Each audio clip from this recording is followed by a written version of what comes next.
Carmine Galante, reputed to occupy a top post in the underworld, appeared today before a Miami federal grand jury looking into organized crime.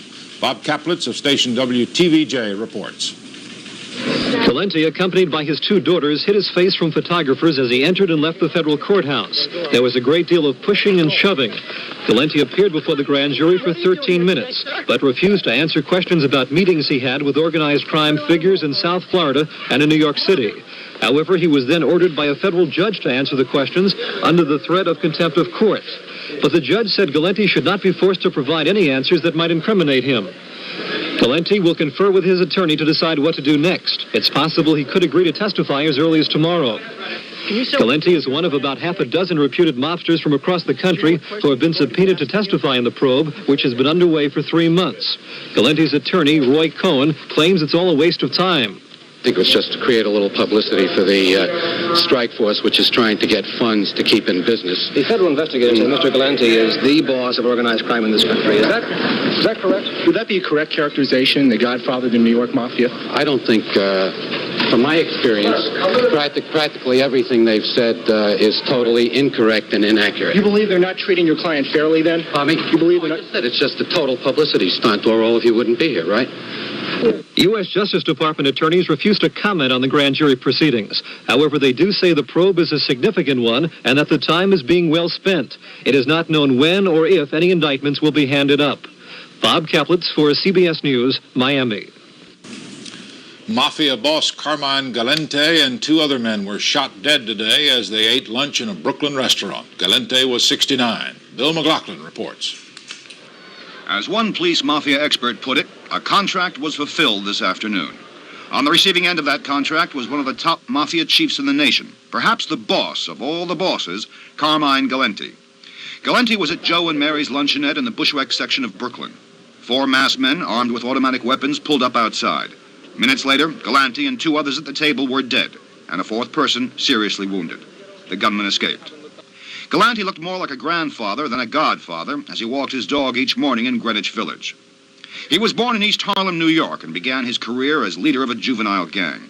In all, he spent 25 years in prison, but he rose steadily through the mafia ranks, from enforcer to chieftain. Along the way, according to authorities, he's believed to have killed or ordered the killing of about 100 men. Galante's legal front was a dry cleaning shop in New York's Little Italy, but his real interests embraced gambling, prostitution, loan sharking, and most of all, heroin and other drugs.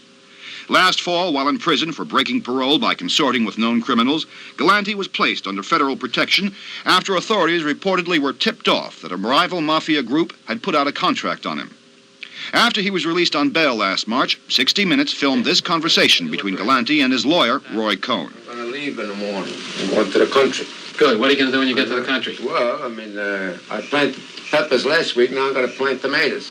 The 69-year-old Galante was apparently involved in a power struggle for the #1 mafia position.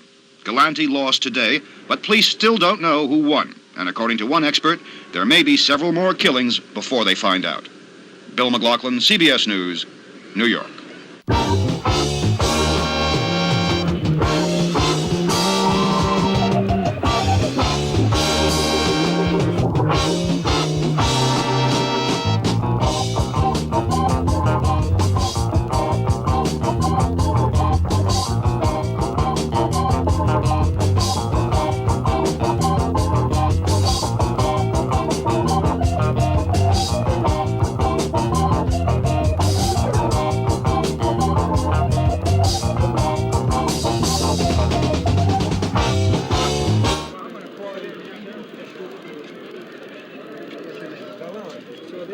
Over here at crime. So. Did your uncle say who he was going to eat lunch with today? No, he stopped every day for coffee. He stopped in here every day for coffee? He don't know nothing. It's like this, I can talk. If you catch me later, I do everything, not half an hour, 1 hour. I tell you everything you want. Okay. Right now.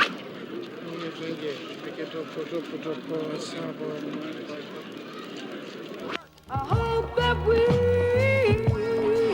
can be together soon, real soon. If I'm attacked by a shark, what What should I do? Excuse me, did you say Hassel?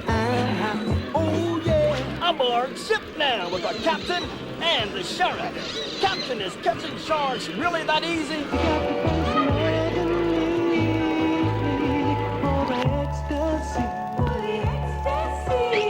Mr. Jaws is attacking the ship and has just beat the captain. Mr. Jaws, why did you do it? I tried to play my music, say my music's too loud. Here he comes again, but he's swimming away. Is that all, Mr. Jaws? I'll be coming back. Coming back to you. We now return you to your record.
Microphone, channel 2s. Hey.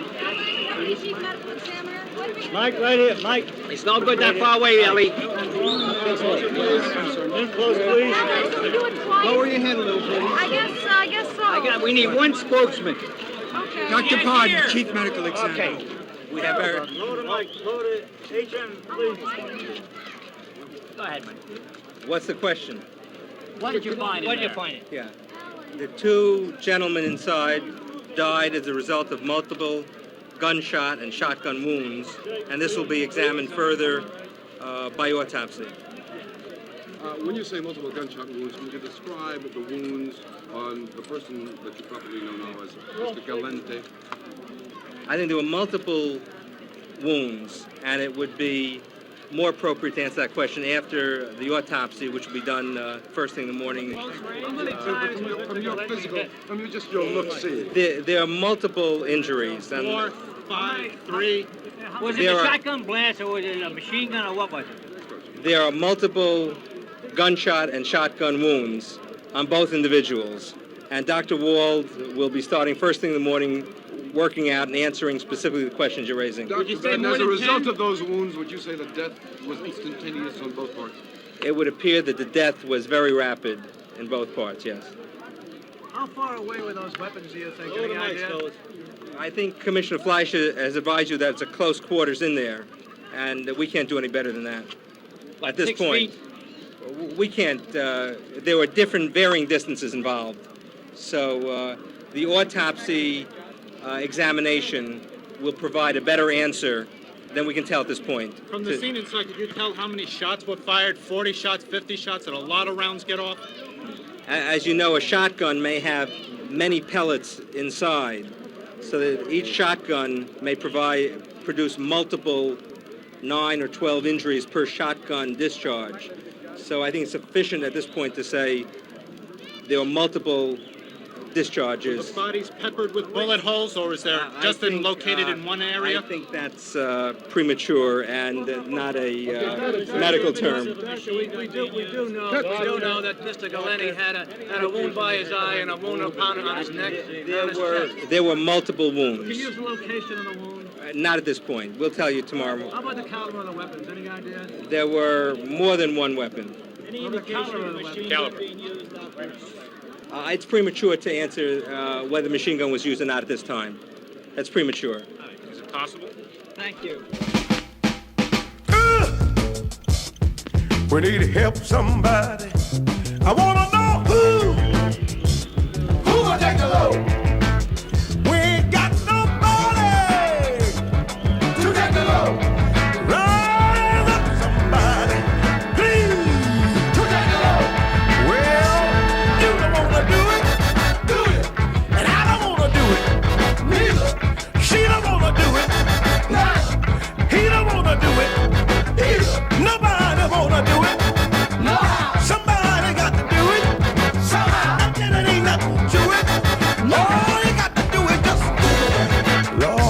mercy. Say it again. I can't hear you.